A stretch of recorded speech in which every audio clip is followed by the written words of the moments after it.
Hey everyone, I'm Amiena and welcome back to my channel, Amiena Inspired.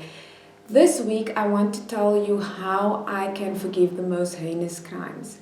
But the first thing I want to do before I tell you how is just to tell you why. So, a lot of people think forgiveness means excusing bad behavior or despicable acts of violence. No. When you forgive someone, it doesn't mean that they shouldn't go to jail for a crime. It just means that you are letting go of them having property in your heart and soul, okay? And even in your mind. So forgiveness to me is a selfish act. You do that so that you don't operate from a center of hatred and anger, because the criminals or the people that often, the ones that commit heinous crimes, if you think about them all the time, that means that they're with you even when you're interacting with your kids, or when you're around, or when you're watching a movie and you just want to relax. So for me, it's a selfish act for me to forgive, and it's critical for me to be able to forgive so that I can do everything that I need to do. Okay.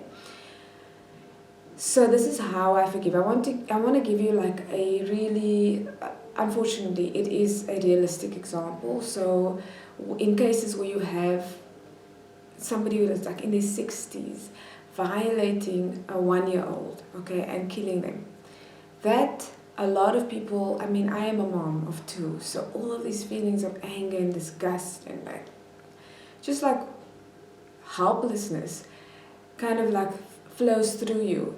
And the way that I am able to manage that so that I can help others is this. I know that no matter what the crime, nobody on earth was born a 65-year-old man that perpetrated that act, for example. Every human being was born pure with unbelievable potential. Everyone was born a beautiful baby. And somewhere from the time they were born to the time they committed this heinous act, something went horribly wrong. Okay?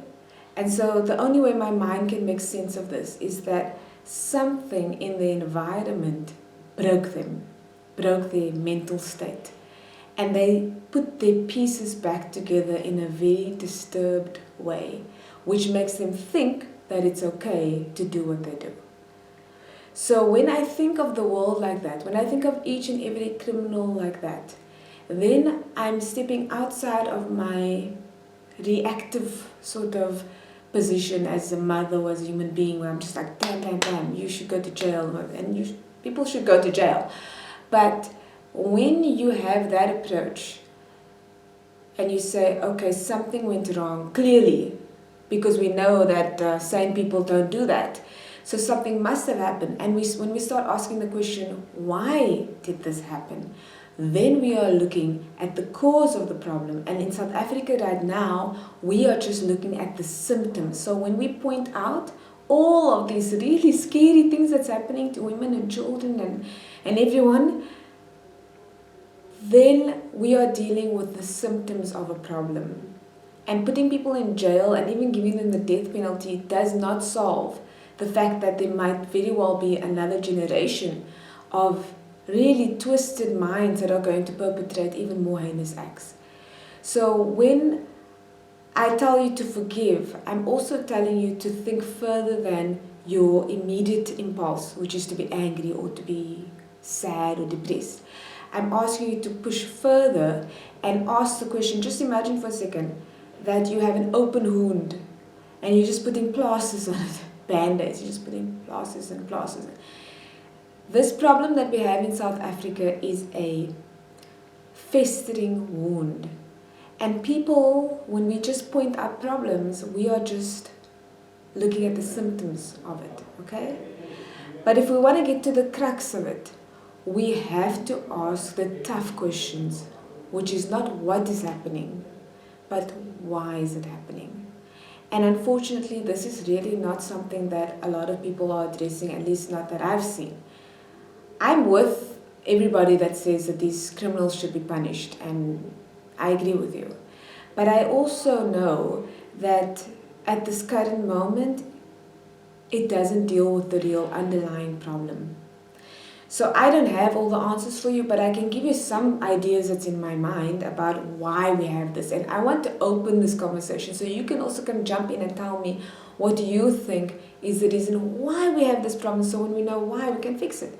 I know, for example, that we have the biggest disparity between the rich and poor in South Africa still now. So over 2 decades after apartheid ended. I know that most people are still living, most people, like I think about 90%, I'm not sure the percentage, but a lot of people in South Africa are living below the breadline. I know that we have, I believe, the youngest population in the world with the highest unemployment rate. And I know that there are so many children born addicted to drugs because their parents are on drugs at the moment. So I'm telling you all of these facts because when we look at what these criminals are doing, we can get stuck there. And most people that do this, they're like, oh, South Africa, oh, it's so terrible. And then I'm like, yeah, what's next? We can't just throw our hands up in the air and say, that's it, I'm going to leave. Well, some of you can, but I'm not leaving. So what I'm trying to say is we have a responsibility, and it always comes back to ourselves. Okay, so I know for the majority of you, hopefully everyone watching this video, you are not a criminal, perpetrating these heinous acts. But we still have a responsibility to play. And I refuse to come at the situation with anger. I mean, you know what happens when you're angry? The blood literally rushes away from your brain into your extremities because it thinks you're going to either fight or you're going to flee, okay? Flight or fight. But if you want to change society, you can't come at it with hate. You can't come at it with anger and helplessness. So I'm able to sit here, I'm able to have these really tough workshops and come out of it with such strong, amazing students. You know why? Because I come at it with forgiveness and love. And so now you know how I can forgive. I know it's difficult. Like I said, it's a process. Give it some thought and let me know your thoughts, because we are still growing as a community of people that are not doing what the mainstream media will tell you to do. I'm asking you to find your own humanity so that we can bring humanity back into South Africa. Okay, that's me. I'm Amiena. Let me know your thoughts. Much love always.